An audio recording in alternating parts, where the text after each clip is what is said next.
მე თუ არ მაქვს რაღაცის იდეალური ფორმა, მე არასრულყოფილ ფორმებსაც ვერ გავიგებ. მე ვერც მივხვდები, რომ ეს არის არასრულყოფილი მართკუთხედი, თუ მე არ მაქვს თავში იდეა თუ რა არის სრულყოფილი მართკუთხედი. მე ვერ მივხვდები თუ რა არის უსამართლო, თუ მე წინასწარ არ მაქვს ფუნდამენტური იდეა სამართლიანობის. ამიტომ ფილოსოფოსის დანიშნულება არის აღმოაჩინოს თუ რა არის აი ეს იდეალური ფორმა, რომ ამის შედეგად გახდეს შესაძლებელი მთელი სამყაროს შემეცნება.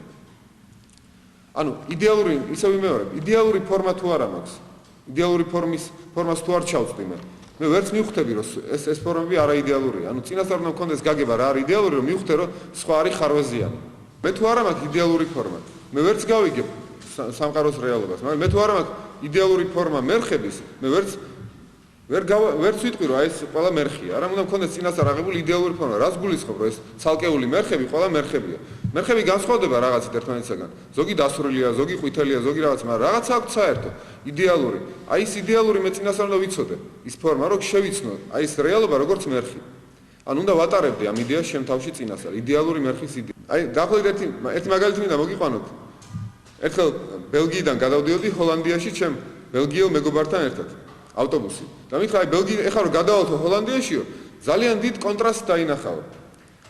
გადავედით ამ ჰოლანდიაში და მე უნდა ხედავ კონტრასტს, მე ვთქვი ვერაფერს ვერ ხედავ. ჩემს ერთად იგივე იყო ბელგია და ჰოლანდია, სახლები იგივე, ყველაფერი იგივე. მე თვითონ მითხრა, არა როგორ ვერ ხედავ, შეხედე აი ველოსიპედის გზა სხვანაირად არის, ყვავილები სხვანაირად შეხედე. აი ნახე ტროტუარის ასე არის მოკირწყლული. ანუ ამიხსნა მე მომცა წინასწარი ფორმები, რის შედეგადაც ეს ფორმები რომ მომცა. ამის მერე მივხვდი რომ მართლა დიდი განსხვავება ყოფილა. თორემ მანამდე მე სანამ ეს ფორმები არ მქონდა, შემეცნებითი ფორმები. ვერც კი გავიგე მე განსხვავება ბელგიიდან ჰოლანდიაში გადასვლის. ანუ ის რაც მათთვის ძალიან ცხადი იყო, ჩემთვის არ იყო ცხადი, ნუ წინასწარი ფორმები არ მქონდა. რითი უნდა მეაზროვნო. აი ფილოსოფოსის დანიშნულება პლატონისაა ჩაწვდეს ამ იდეალურ ფორმებს და მისით ამოიცნოს რეალობა. მაგრამ არა მხოლოდ ეპისტემოლოგიური დანიშნულება, არა მხოლოდ შემეცნებითი ამას, არამედ მისთვის ამას აქვს პლატონს აქვს ამ ფორმებს აქვს ონტოლოგიური დატვირთვა.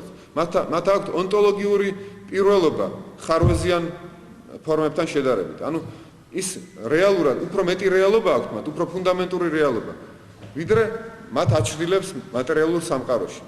თითქოს აი ის რეალური ფორმები, რომელიც ზემატერიალურ სამყაროში რეალურად არიან, ასხივებენ თავის დაუნებლიეთ მატერიალურ სამყაროში თავის თავს და ის ჩანს აქ როგორც ხარვეზიანი ფორმები. და ფილოსოფოსის ეს ხილული სამყარო არის როგორი ტრამპლინი, რომ აი იფიქროს, აი ავიდეს იმ ზემატერიალურამდე. ანუ ფილოსოფოსობა არის ზეახვანებლობითი მუშაობა, როგორ ვთქვა, მედიტაცია, რომ შენ აქედან გახვიდე, ხილულიდან გადახვიდე უხილავზე. ნაკლებად რეალურიდან ახვიდე სრულყოფილ რეალობამდე. გამოდის პლატონი ასხვავებს ერთმანეთისაგან ძალიან კაფეოდ ორი ტიპის შემეცნებას. ერთი არის შეხედულება აზრი, რომელიც არ არის ჭეშმარიტი ცოდნა, შეხედულება აზრი ჩვენ გვაქვს წარმავალ ცვალებად საგნებზე. ამას პლატონი უწოდებს დოქსა. დაგიწერთ ამ. აი ცოდნა არასწორად დავხატე, დოქსა ჯობია ქონა ყოფილიყო ეპისტემე ზემოთ. ეპისტემე ცოდნა, მყარი ცოდნა არის ზუსტად იმ მყარ მარადიულ იდეებზე, რომელიც რეალურად არსებობს. აი პლატონის ეს ფუნდამენტური იდეა არის, რომ ეს რეალური იდეები მარადიულად რეალურად არსებობს უცვალებელ იქ ზეციურ რაღაც სამყაროში. შეიძლება ზეციური მეტაფორულად რო ვიხმაროთ, ხო?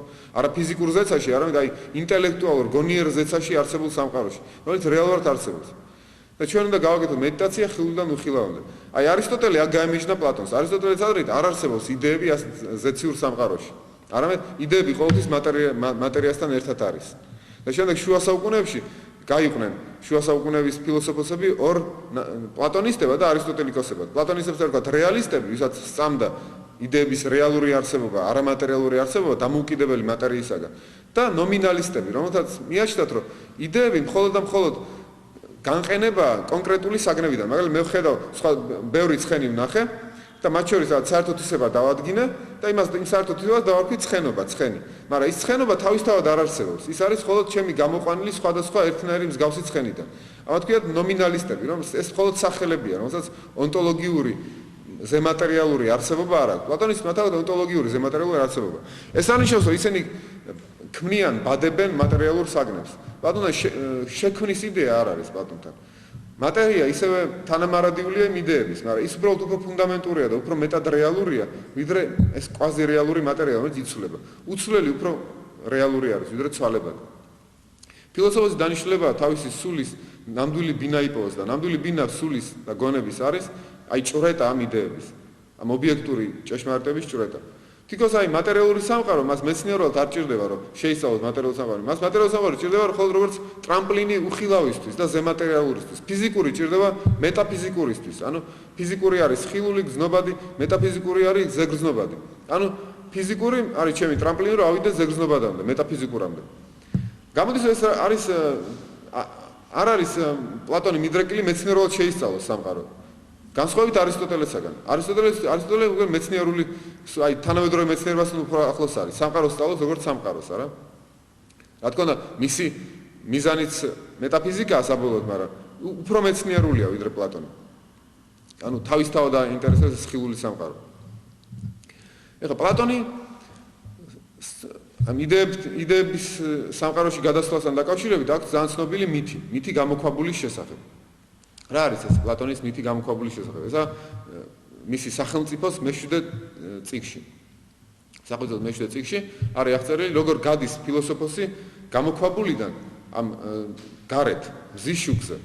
გამოქვაბულში ის ხედავს მხოლოდ აჩრდილებს თავიდან. მიბმულია სავარძელში ან სკამზე და ეკრანზე ასე წინ მის წინ არის კედელი, სადაც ხედავს მხოლოდ რეალობების აჩრდილებს. ცეცხლიანთია გამოქვაბულში, ცეცხლის ანარეკლი ეცემა რაღაც ფიგურებს, რომელიც ამ ფილოსოფიის ამ კაცის უკან არის. ეს ფიგურების აჩრდილები გადადის კედელზე და ის მხოლოდ აჩრდილებს ხედავს. და აჩრდილები გაივლიან და დაიყვირავენ, დაუშვათ კატის აჩრდილია, დიდყვიან კატა. და მას გონია რომ ის აჩრდილია კატა. და სინამდვილეში ის კატა თუ უნდა მოატრიალოს თავი და ეს თავის მოტრიალება ტკივილთანაა დაკავშირებული. და დაინახოს რომ თურმე ის კი არაა კატა ის აჩრდილი, არამედ ის რომელიც ფიგურა, რომელიც ჩაატარეს ცეცხლის შუქზე. აი ის იყო კატის ფიგურა, რა. და მე მიხვდეს რომ ის ცეცხლის შუქიც არ არის მთავარი შუქი, არის კიდე უფრო მაღალი შუქი, რომელიც გარედან შემოდის და გაყვეს ამ შუქს და გავიდეს გარეთ. და იქ აღმოაჩინოს რომ იქ ნამდვილი ცხოველები აღმოაჩინოს, მოძრავი ხეები, ნახოს რომ ზეანათებს იქ და ამ ზეს თავიდან ვერ უყურებს, იმდენად ჭრის ის თვალებს. ჯერ მის ანარეკლს ხედავს წყალზე, შეაჩვევს ამ ანარეკლს თვალს და მე თვითონ ზეს გახედავს. ანუ აქ პლატონის აქვს ინიციაციის საფეხურები.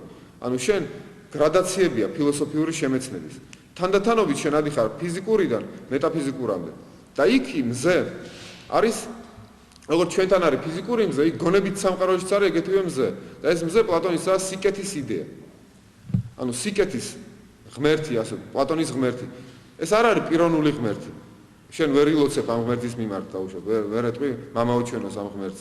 მაგრამ ესაა ღმერთი აბსოლუტი, კეთილი აბსოლუტი, რომელიც იგივე როლს ასრულებს იდეების სამყაროში, როგორც ეს ხილული მზე ასრულებს აქ ჩვენ ხილულ სამყაროში. როგორც ხილული მზის გარეშე ჩვენ ვერ დავინახავთ ვერაფერს, ვერც ამ მიკროფონს, ვერც ერთმანეთს.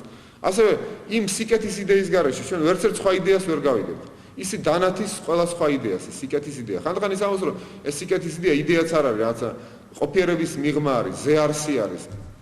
ეს ერთხელ აქვს ეს ფრაზა გამოყენებული პლატონს ზეარსი ამ სიკეთის იდეაზე. ამ ფილოსოფოსი არის ის, ვინც გადის, გაახცევს აქედან და ზემატერიალურ სამყაროში და დასხივდება ამ მზით და არის ამ ჭრეტაში ამ იდეების. მაგრამ მე რა ქნას? მე არის აქ აი სახურების იდეა პლატონთან, რომ ესეთი ფილოსოფოსი დაბრუნდეს უკან და სხვებს უთხრას, რომ თქვენ აჩრდილებში ხართ. რომ თქვენც უნდა გახვიდეთ გარეთ. ეს არ არის ნამდვილი არსებობა, სადაც თქვენ არსებობთ. უნდა მიხვდეთ, რომ უფრო მეტია რეალობა ვიდრე ეს მხოლოდ რასაც თქვენ ხედავთ. ანუ სულის ნამდვილი ბინა არის სხვაგან, სულის ნამდვილი დანიშნულება არის ჭრეტა ზემატერიალურის, უფრო რეალურის ვიდრე ეს თქვენი აჩრდილები. მაგრამ მისი არ ესმით ამ ფილოსოფოსის.